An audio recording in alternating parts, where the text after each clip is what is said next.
روایت کے اندر آتا ہے کہ قیامت کے قریب لوگ اپنی بیویوں سے زنا کریں گے، قیامت کے قریب لوگ اپنی بیویوں سے زنا کریں گے۔ اس حدیث کا مطلب کیا ہے؟ تو بنی اسرائیل کہنے لگے، کہا کہ اے موسیٰ تم کیا ہم سے مذاق کرتے ہو؟ یہ دیکھو جوڑ ہے، قاتل کا پتہ گائے کو ذبح کر کے گائے کو قتل کر کے ہم کریں گے، یہ تو کوئی جوڑ ہی نہیں ہے۔ گائے کا قتل کرنا یہ الگ چیز ہے اور قاتل کا پتہ لگانا یہ الگ چیز ہے، کچھ سمجھ میں نہیں آتا ہے نا، تو تم ہم سے مذاق کرتے ہو۔ حضرت موسیٰ علیہ السلام نے کہا کہ نہیں میں مذاق نہیں کرتا، نبی کبھی بھی غلط مذاق نہیں کرتا۔ یہاں ایک شریعت کا مسئلہ آپ سمجھتے چلے کہ دیکھو بعض دفعہ مذاق کے اندر کوئی کام کرتے ہیں وہ چیز سچی ہو جاتی ہے، بعض دفعہ مذاق کے اندر کوئی چیز کرتے ہیں، کوئی کام کرتے ہیں وہ چیز سچی ہو جاتی ہے۔ حامدا و مصلیا و مسلما اما بعد، اعوذ باللہ من الشیطان الرجیم، بسم اللہ الرحمن الرحیم۔ وَإِذْ قَالَ مُوسَىٰ لِقَوْمِهِ إِنَّ اللَّهَ يَأْمُرُكُمْ أَن تَذْبَحُوا بَقَرَةً قَالُوا أَتَتَّخِذُنَا هُزُوًا قَالَ أَعُوذُ بِاللَّهِ أَنْ أَكُونَ مِنَ الْجَاهِلِينَ۔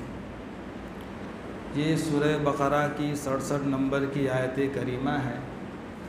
اللہ تعالیٰ ارشاد فرماتے ہیں کہ اس وقت کو بھی یاد کرو جب حضرت موسیٰ علیہ السلام نے اپنی قوم کو کہا تھا کہ اللہ تعالیٰ تم کو حکم دیتا ہے کہ تم لوگ ایک گائے ذبح کرو۔ قوم نے کہا اے موسیٰ کیا تم ہم سے مذاق کرتے ہو؟ تو جواب میں حضرت موسیٰ علیہ السلام نے ارشاد فرمایا میں اللہ تعالیٰ کی پناہ مانگتا ہوں کہ میں نادانی میں آ کر کے، جھوٹ میں آ کر کے میں مذاق کروں، اس سے میں اللہ تعالیٰ کی پناہ مانگتا ہوں۔ یہاں سے ایک واقعہ اور قصہ شروع ہو رہا ہے کہ جس کی وجہ سے اس پوری سورت کا نام کہ الف لام میم ذالک الکتاب لا ریب فیہ سے جو سورت شروع ہوتی ہے، اس پوری سورت کا نام سورہ بقرہ بنا۔ اور اس کا قصہ اور واقعہ یہ ہے کہ حضرت موسیٰ علیہ السلام کے زمانے میں ایک آدمی تھا اور وہ آدمی بڑا مالدار تھا، بڑا سرمایہ دار تھا، مال و دولت کی ریل پیل تھی اور اس کا نام عامل تھا۔ لیکن اللہ کی قدرت کہ اس کے یہاں کوئی لڑکا نہیں تھا جو اس کا بعد میں وارث بن سکے مال و دولت کا۔ تو پتہ چلا کہ بھئی اولاد اللہ تبارک و تعالیٰ کی بہت بڑی نعمت ہے۔ اللہ تعالیٰ ارشاد فرماتے ہیں یَهَبُ لِمَن يَشَاءُ إِنَاثًا وَيَهَبُ لِمَن يَشَاءُ الذُّكُورَ أَوْ يُزَوِّجُهُمْ ذُكْرَانًا وَإِنَاثًا وَيَجْعَلُ مَن يَشَاءُ عَقِيمًا۔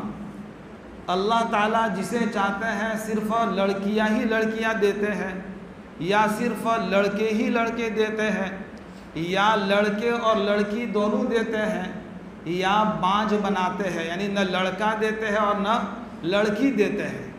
دیکھیے اس آیت کی ترتیب میں ذرا غور کریں کہ سب سے پہلے اللہ تعالیٰ نے لڑکی کا تذکرہ فرمایا، بچی کا ذکر فرمایا۔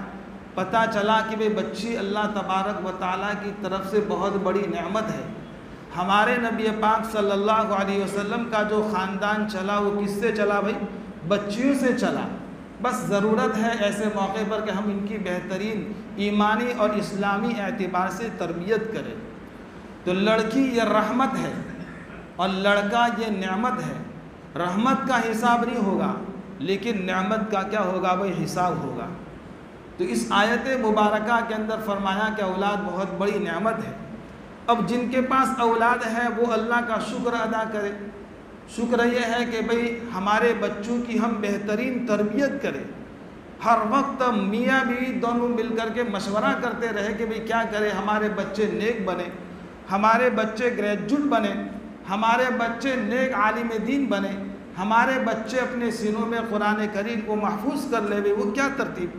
مشورے کرتے رہیں گے، فکریں کرتے رہیں گے تو یہ اثرات غیر محسوس طریقے سے بچوں میں جائیں گے اور بچے سمجھتے ہیں کہ بھئی ہمارے والدین ہماری فکر میں ہیں، تو فرمایا کہ جس کو اولاد ہے وہ اللہ کا شکر ادا کرے، اور جس کو اولاد نہیں وہ صبر کرے اور اللہ تعالیٰ سے اپنی اولاد کی درخواست کرتا رہے۔ لیکن یاد رہے کہ جب بھی اللہ سے اولاد مانگے تو صرف یوں نہ کہے یا اللہ ہمیں اولاد دے، ہمیں لڑکا دے یا لڑکی دے، یوں نہ کہے، بلکہ حضرت ابراہیم علیہ السلام کی دعا ہے۔ دیکھیے نبی ہے لیکن اپنی اولاد کے لیے کیسا لفظ استعمال کر رہے ہیں، رب هب لی من الصالحین، اے اللہ مجھے نیک بیٹا دے۔ بعض دفعہ اولاد نیک نہیں ہوتی، ماں باپ کا کہنا نہیں مانتی تو ماں باپ کا جینا دوبھر ہو جاتا ہے، ماں باپ چہرہ بتانے کے گاؤں میں معاشرے میں قابل رہتے نہیں ہیں، اس لیے بھی ہم اپنے اولاد کی فکر کریں۔ تو جو عامل نامی جو آدمی تھا، بڑا مالدار تھا بنی اسرائیل کا، کہا کہ اس کو کوئی لڑکا نہیں تھا، صرف لڑکی تھی اور اس کا ایک بھتیجا تھا، اور وہ بھتیجا چاہتا تھا کہ بھئی میرے چچا مر جاوے، دنیا سے چلے جاوے، تاکہ میں ان کی پراپرٹی پر قبضہ کر لوں، ان کے مال و دولت کو اپنے نام کر لوں۔ یہ اس کی سوچ تھی، اور وہ اس انتظار میں رہتا تھا کہ بھئی میرا چچا کب مرے، کب دنیا سے چلا جائے۔ زمانے قدیم میں، پرانے زمانے میں باپ کے مال میں سے بچیوں کو کچھ نہیں دیا جاتا تھا، محروم کر دیا جاتا تھا۔ یہ تو رحمت دو عالم صلی اللہ علیہ وسلم کی شریعت مطہرہ جو اللہ تبارک و تعالیٰ نے آپ پر اتاری، اور اللہ تعالیٰ نے فرض کیا کہ نہیں، باپ کے مال میں سے بچیوں کو بھی دیا جائے گا، بس فرق اتنا ہے کہ لڑکے کو ڈبل ملے گا اور لڑکی کو ایک حصہ ملے گا، لڑکے کو 1 روپیہ ملے گا اور لڑکی کو 50 پیسے ملیں گے، آدھا دی۔ تو ہمارے نبی کی شریعت میں الحمدللہ اللہ تعالیٰ نے یہ حکم فرض کر دیا کہ بھئی سب کو دینا ضروری ہے۔ نبی ارادہ کرے کہ انشاءاللہ ہم اگر بھائی ہیں تو ہماری بہنوں کو ہم محروم نہیں کریں گے، اپنے ماں باپ کے جو ورثہ ہے، مال ہے، اس میں سے ہم اپنی بچیوں کو ضرور دیں گے۔ تو جو بھتیجا تھا اس آدمی کا، اس کی یہ سوچ تھی، اور اس نے اپنے چچا کو پیغام ڈالا اپنے رشتے کے لیے، لیکن چچا نے اپنا پیغام کو قبول کیا نہیں، ایکسیپٹ کیا نہیں۔ تو اب وہ پلان بنایا، ترتیب بنائی کہ بھئی میں کیا کروں، اور یہ بوڑھا مرتا ہی نہیں ہے، جلدی جاتا ہی نہیں ہے، تاکہ میں اس کے مال و دولت پر کیا کر لوں بھائی، قبضہ کر لوں۔ پھر اس نے بڑا گھناؤنا ایک پلان گھڑا، یہ گھڑا کہ میں اس کو مار ڈالتا ہوں۔ کچھ ساتھیوں کو اس نے تیار کیا، چلو بھئی یہ کام کرنا ہے، میں تم کو انشاءاللہ مال و دولت دوں گا۔ تو لالچ میں آ کر کے وہ ساتھی بھی کیا ہو گئے، 2 دن کا یہ ڈیرا ہے، آپس کا ایک بکھیڑا ہے نا، لالچ کو انسان نے گھیرا ہے، یہ تیرا ہے اور یہ میرا ہے۔ تو لالچ میں آ کر کے وہ سب ساتھی کیا ہو گئے بھئی، تیار ہو گئے۔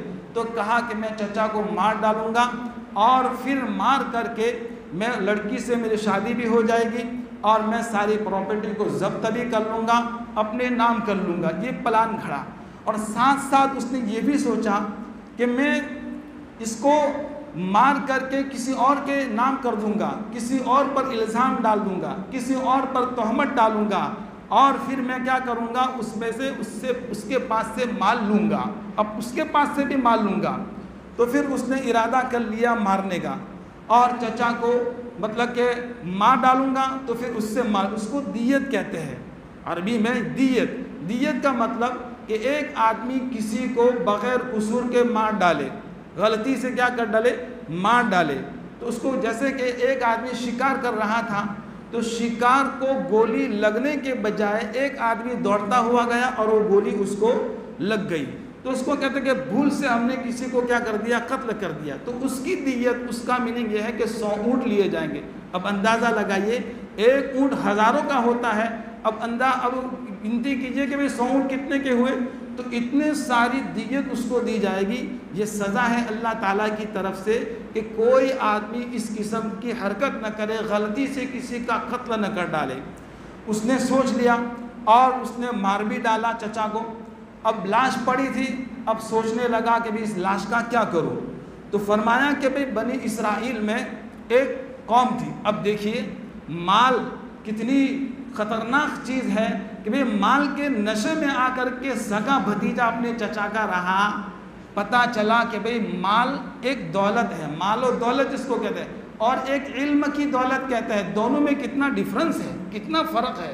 دیکھو جس کی زندگی میں علم ہوگا تو کہتے ہیں کہ علم آدمی کی حفاظت کرے گا، اور اگر علم نہیں ہے، صرف مال ہی مال ہے، تو کہا کہ مال کی حفاظت کس کو کرنی پڑے گی؟ آدمی کو کرنی پڑے گی، اور ہر وقت اس کا مگر ٹینشن میں رہے گا، پریشانی کے عالم میں رہے گا۔ لیکن علم ہوگا تو انشاءاللہ کسی قسم کا کوئی ٹینشن نہیں ہوگا۔ تو ارادہ کرے کہ انشاءاللہ ہم اپنے بچوں کو عالم دین بنائیں گے، حافظ قرآن بنائیں گے، مدرسوں میں رکھیں گے۔ تو انشاءاللہ میں گریجویٹ سے منع نہیں کر رہا ہے نا، LLB جو بھی ہے، جو کروانا ہے وہ کرواوے، لیکن ہم مسلمان پہلے ہیں، ڈاکٹر بعد میں ہے، مسلمان پہلے انجینئر بعد میں ہے، مسلمان پہلے ہے لائر بعد میں ہے، مسلمان پہلے ہے ٹیچر بعد میں ہے۔ تو انشاءاللہ ہمارا معاشرہ بھی بڑا قابل دید ہوگا، اور ہمارا معاشرہ بڑا پاکیزہ بنے گا۔ تو کہتے ہیں کہ اس نے یہ عمل کر لیا، اور اس نے یہ بھی سوچا کہ بنی اسرائیل کہا کہ سارے لوگ خراب نہیں تھے، کچھ لوگ اچھے بھی تھے، کچھ لوگ اچھے بھی تھے اور نیک سمجھے جاتے تھے، اللہ والے سمجھے جاتے تھے۔ تو ان کا ایک محلہ تھا، اور وہ محلہ ایسا انہوں نے بنایا تھا کہ اس محلے کے چاروں طرف دیوار بنائی تھی بڑی لمبی اونچی، اور اس دیوار کا ایک دروازہ تھا محلے میں جانے کے لیے، اور رات کو وہ دروازہ بند ہو جاتا تاکہ کوئی چور چکا ڈاکو بدنیت آدمی ہمارے محلے میں گھسے نہیں۔ اس سے سمجھ میں آیا کہ بھئی ہمارا معاشرہ اور ہمارا جو محلہ ہو، ہم ہر وقت چوکنا رہے۔ الحمدللہ سمجھدار طبقہ آتا ہے، اپنے محلے کو پاک کرنے کی کوشش کرے۔ کوئی نوجوان آدمی الٹی لائن کا ہے تو اس کو ذرا سمجھائے، اللہ کے راستے میں اس کو بھیجے، بزرگوں کی صحبت میں اس کو بھیجے، تو انشاءاللہ وہ اچھی لائن پر آ جائے گا، عادتیں اس کی سنور جائے گی، اور اس کا ماحول اس کو اچھا ملے گا۔ تو انشاءاللہ ہمارا تو دیکھیے یہ لوگ بھی اپنے معاشرے کی کیسی فکر کرتے تھے۔ تو اس کا وہ دروازہ رات کو بند ہو جاتا تھا، اور دن میں بھی بند ہوتا تھا، تاکہ دین میں برا آدمی نہ جاوے، دین کے اندر بھی بری قسم کا، بری نیت کا آدمی نہ جاوے۔ پھر اس نے کہا کہ میں چچا کو مار کر کے ان کی لاش کو کہاں ڈالوں گا؟ اسی محلے کے دروازے پر ڈالوں گا۔ لاش گھر پڑی تھی، اور لا کر کے اس نے اسی محلے کے دروازے پر ڈال دی جو نیک لوگوں کا محلہ تھا۔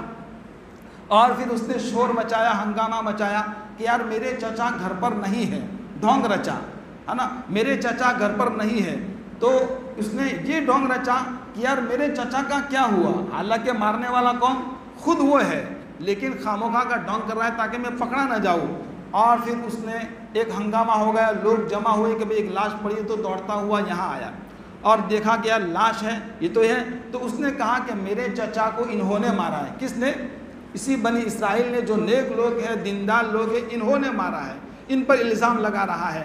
وہ کہہ رہا ہے کہ نہیں بھئی ہم قاتل نہیں ہیں، ہم ایسا گھناؤنا کام کر سکتے نہیں ہیں۔ پھر یہ سارے لوگ مل کر کے حضرت موسیٰ علیہ السلام کے پاس گئے، اور حضرت موسیٰ سے کہنے لگے اے حضرت، یہ ظالم آدمی ہم کو ملزم ٹھہرا رہا ہے، دوشی ٹھہرا رہا ہے، ہمیں قاتل کہہ رہا ہے۔ اس لاش کا قتل کرنے والے ہم نہیں ہیں، بلکہ اس لاش کا قتل کرنے والا کون ہے ہمیں پتہ نہیں ہے۔ دیکھیے نیک لوگ کبھی بھی کسی پر الزام نہیں ڈالتے، تہمت نہیں ڈالتے، بلکہ کہتے ہیں ہم کو پتہ نہیں ہے، ہم نے قتل نہیں کیا، اور یہ ہم پر الزام ڈالتا ہے، کیا کریں گے؟ اور یہ کہتا ہے کہ بھئی انہوں نے قتل کیا ہے۔ حضرت موسیٰ علیہ السلام تو کلیم اللہ تھے، اللہ سے باتیں کیا کرتے تھے، وَكَلَّمَ اللَّهُ مُوسَىٰ تَكْلِيمًا قرآن میں ہے۔ تو اللہ تعالیٰ سے درخواست کی اللہ یہ کیا ماجرا ہے، کچھ سمجھ میں نہیں آتا، اے اللہ میں آپ سے درخواست کرتا ہوں اس کا اصلی قاتل کون ہے، اس کا سچا قاتل کون ہے، مجھے بتلا دیجئے، مجھے اشارہ دیجئے تاکہ مجھے پتہ چلے کہ اس کا اصلی قاتل یہ ہے۔ حضرت موسیٰ علیہ السلام کو اللہ تبارک و تعالیٰ نے وحی نازل فرمائی اور فرمایا کہ اے موسیٰ تم بنی اسرائیل سے کہو کہ ایک گھائے لاوے اور گھائے کو ذبح کر دے، ذبح کرنے کے بعد اس کی جو پچھڑی ہے، دم ہے، اس پچھڑی کو قاتل مقتول جو قتل ہوا ہے اس کے زخم پر لگائیں گے تو یہ لاش بولنے لگے گی، اس کی زبان بولنے لگے گی۔ یا گائے کا خون کا لوتھڑا، خون کا بوٹیوں کا لوتھڑا اس کے بدن پر لگائیں گے تو وہ آٹومیٹک بولنے لگے گا۔ حضرت موسیٰ علیہ السلام نے بنی اسرائیل کو کہا کہ بھئی اللہ تعالیٰ نے ایسا کہا ہے کہ تم لوگ ایک گائے کو ذبح کرو، ایک گائے کو ذبح کرنے کے بعد اس قسم کا کام کرو تو قاتل کا تمہیں پتہ چل جائے گا۔ تو بنی اسرائیل کہنے لگے کہا کہ اے موسیٰ تم کیا ہم سے مذاق کرتے ہو؟ یہ دیکھو جوڑ ہے، قاتل کا پتہ گائے کو ذبح کر کے گائے کو قتل کر کے ہم کریں گے، یہ تو کوئی جوڑ ہی نہیں ہے۔ گائے کا قتل کرنا یہ الگ چیز ہے اور قاتل کا پتہ لگانا یہ الگ چیز ہے، کچھ سمجھ میں نہیں آتا ہے نا، تو تم ہم سے مذاق کرتے ہو۔ حضرت موسیٰ علیہ السلام نے کہا کہ نہیں میں مذاق نہیں کرتا، نبی کبھی بھی غلط مذاق نہیں کرتا۔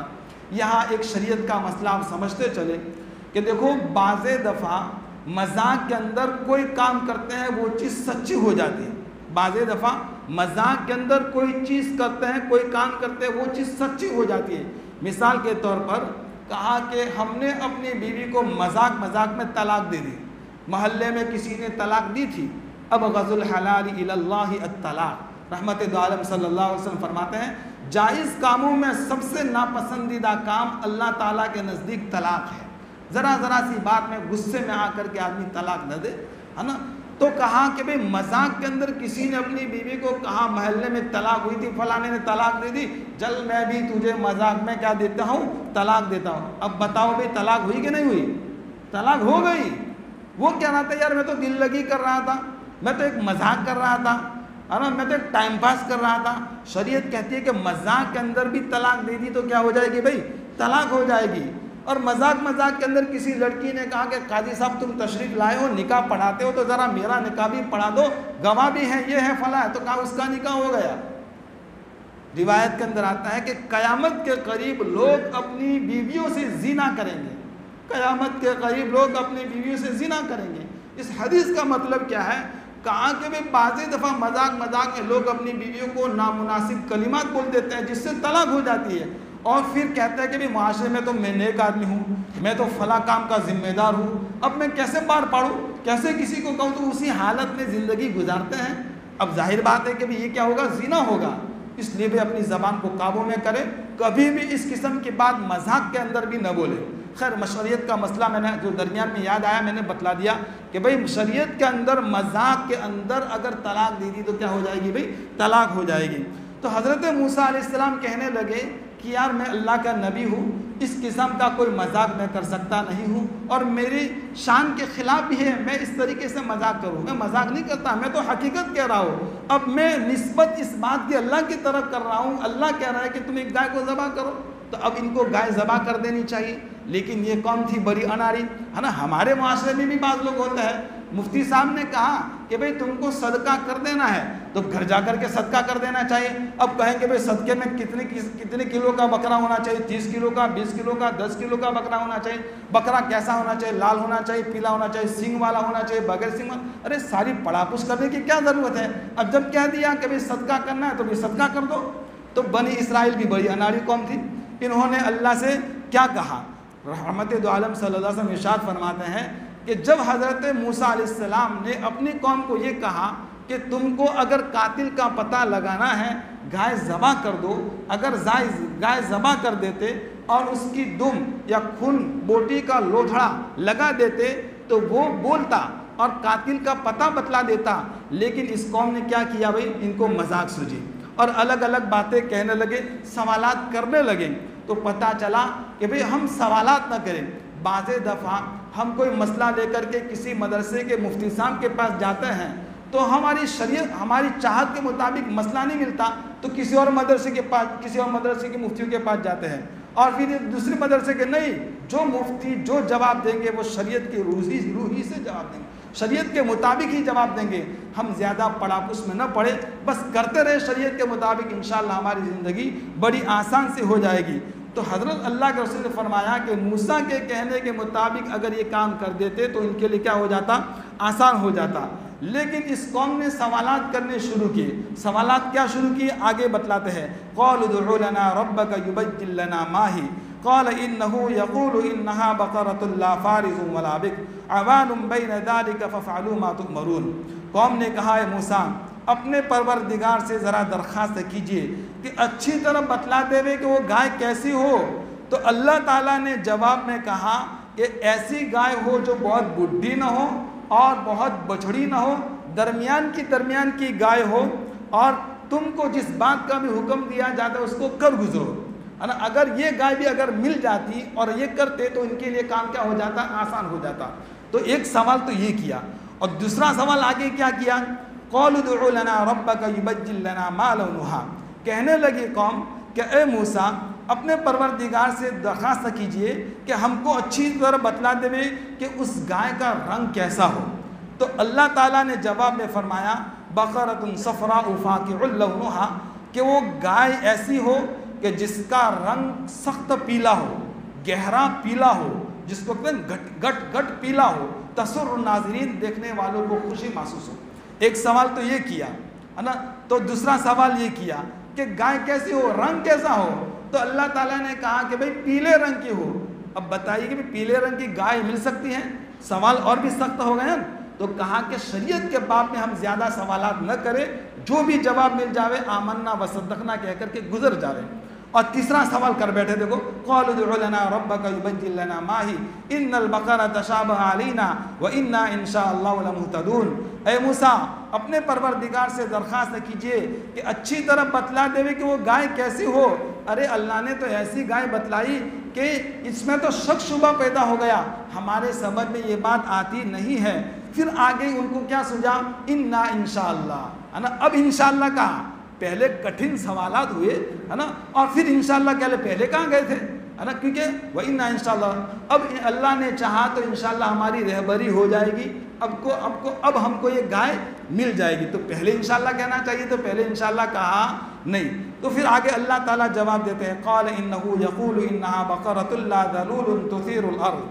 اللہ تعالیٰ فرماتے ہیں کہ ایسی گائے ہو جو زمین کو جوتنے والی نہ ہو، ہل چلانے والی نہ ہو، ولا تسقی الحرث، اور پانی کو سیراب کرنے والی نہ ہو. پہلے زمانے میں ریٹ ہوتے تھے، ریٹ چمڑے کا ریٹ ہوتا تھا کنویں میں سے پانی نکالنے کا. جو بڑی عمر کے لوگ انہوں نے دیکھا ہوگا، اب تو موٹر کے ذریعے پانی نکالا جاتا ہے، تو وہ ریٹ کے ذریعے پانی. تو ایسی گائے نہ ہو جو ریٹ کے ذریعے پانی کو باہر نکالتی ہو. مسلمۃ، صحیح سالم ہو، لا شیۃ فیہا، اس میں کسی قسم کا کوئی داغ نہ ہو، کسی قسم کا کوئی داغ نہ ہو، ہے نا. جب اللہ تعالیٰ نے یہ کہا قالوا الآن جئت بالحق، اب سدھرے، ہاں اب پتہ چلا، اب تم نے صحیح کہا، اب تم نے صحیح کہا. فذبحوها وما كادوا يفعلون، پھر انہوں نے گائے کو ذبح کر دیا، اور قریب نہیں تھا کہ وہ لوگ گائے کو ذبح کر سکے، تو گائے کو ذبح کر سکتے نہیں تھے. تو سوالات کرتے رہے، جوابات اللہ کی طرف سے آتے گئے، اور ایسے جوابات آئے کہ ان کے لیے گائے کا ڈھونڈنا، ایسی گائے کا لانا کیا ہو گیا بھائی، مشکل ہو گیا. دیکھیے درمیان میں ایک بات یاد آئی کہ بھائی زرد پیلا رنگ جو بتلاتے ہیں، حضرت عبداللہ ابن عباس رضی اللہ تعالیٰ عنہ کی روایت ہے کہ جو آدمی ٹینشن میں رہتا ہو اور اس کا ہر وقت دماغ پریشر میں رہتا ہو، پریشانی میں رہتا ہو، تو کہا کہ پیلے رنگ کے جوتے پہنے گا تو اس کا ٹینشن ختم ہو جائے گا، اس کا ٹینشن ختم ہو جائے گا. یہ روایت میں لکھا ہے. دیکھو صحابی کی بات ہے نا. اگر کوئی پریشان ہے، کوئی پریشانی کے عالم میں ہے، تو پیلے رنگ کے جوتے پہنے گا تو اس کا ٹینشن، اس کی پریشانی وغیرہ کیا ہو جائے گی، دور ہو جائے گی.